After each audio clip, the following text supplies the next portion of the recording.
if we want to rank for a particular phrase, well, we need to figure out what we're going to rank for and then trying to win our own pages.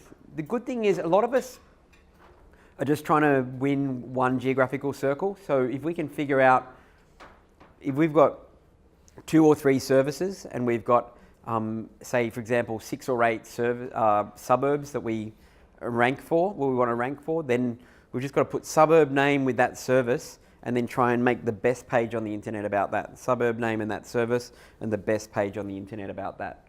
And it'll start to rank over time. So search engine optimization, like with our mummy blog, we've got a professional content team doing that. It's not cheap, like $7,000 a month US we pay for our blog to be built out, which you might think, oh, that's crazy, why does he spend that much money on content?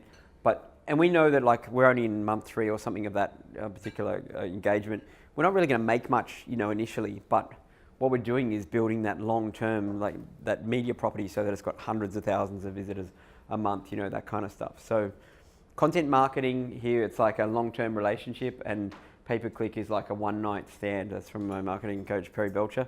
So both are great, but you just really got to decide which one you want.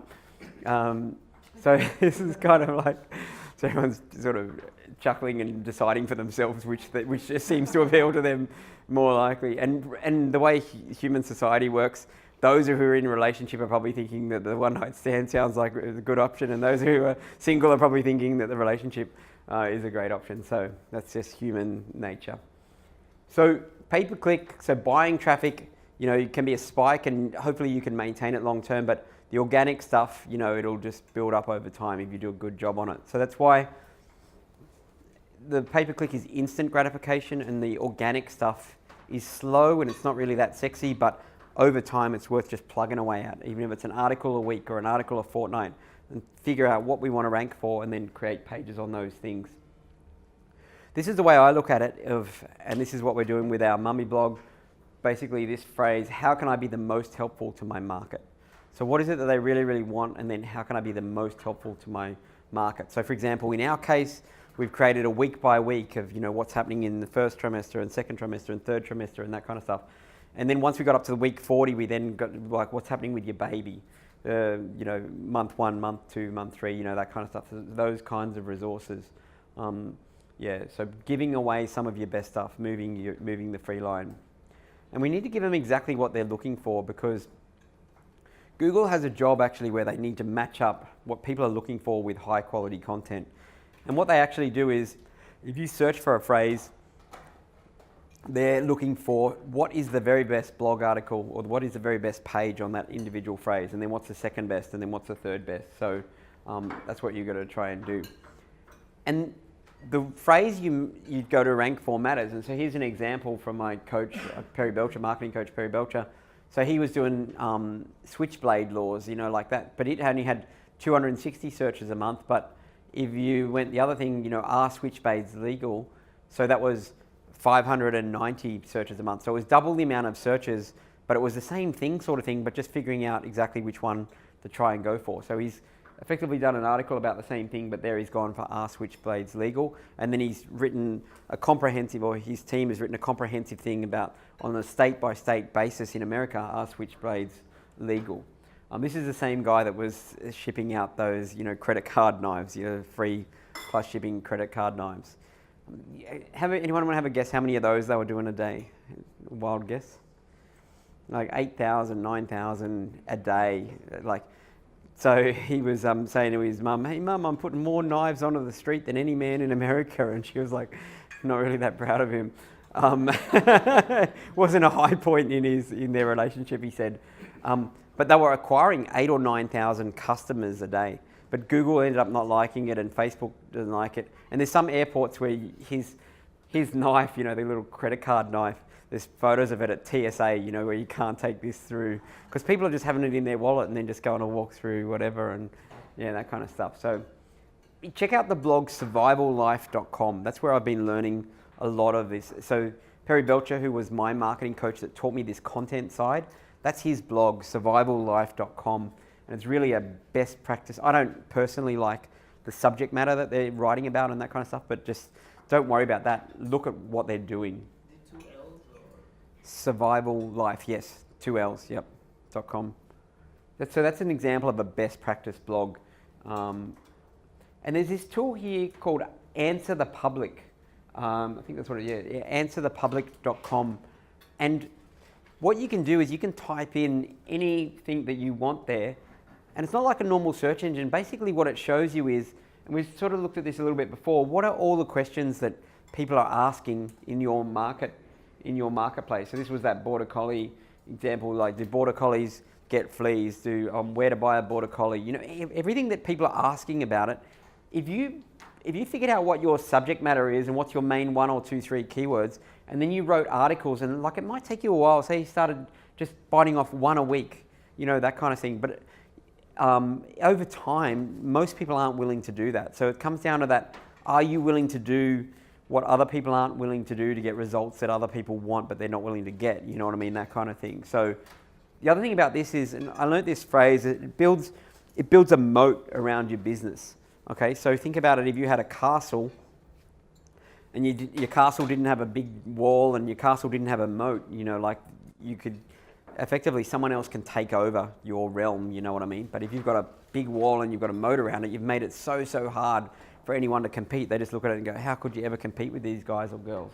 You know, that kind of stuff. So this shows you what people are already asking for, and each one of those that's relevant effectively becomes like a blog post. But some people think, okay, well, I need to churn out as many blog posts as possible. Yes and no. You really need to churn out quality. So it's better to do less, but to make it, this is the comprehensive article on this subject, if that makes sense. Not, I need to churn out lots of blog posts like this.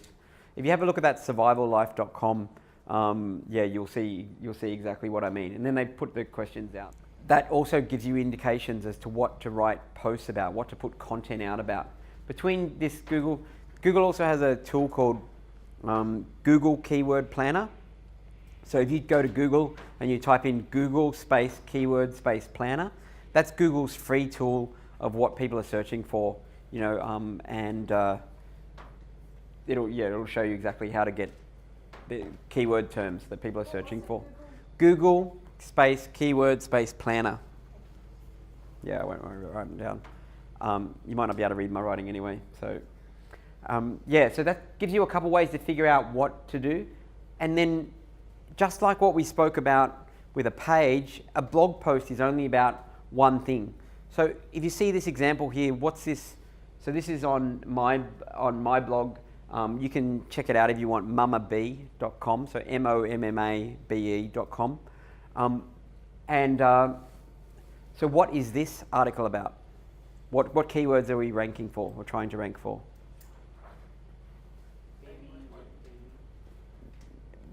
See baby weight chart? So the keywords that we're trying to rank for go at the beginning of the headline, and then this is kind of like a subhead. Does that make sense? Baby weight chart. How much, yeah, should my baby weigh? Or it could be,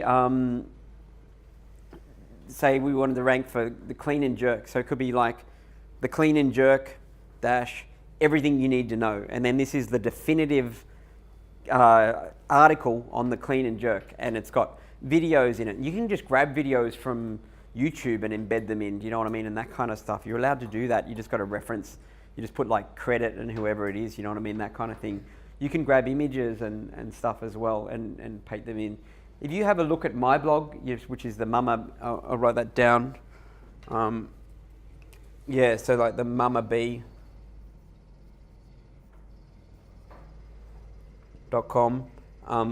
Yeah, you'll see how these articles start to get put together. Also, there's things called H tags. So H tags basically just tells Google what's important. So it's headline tags.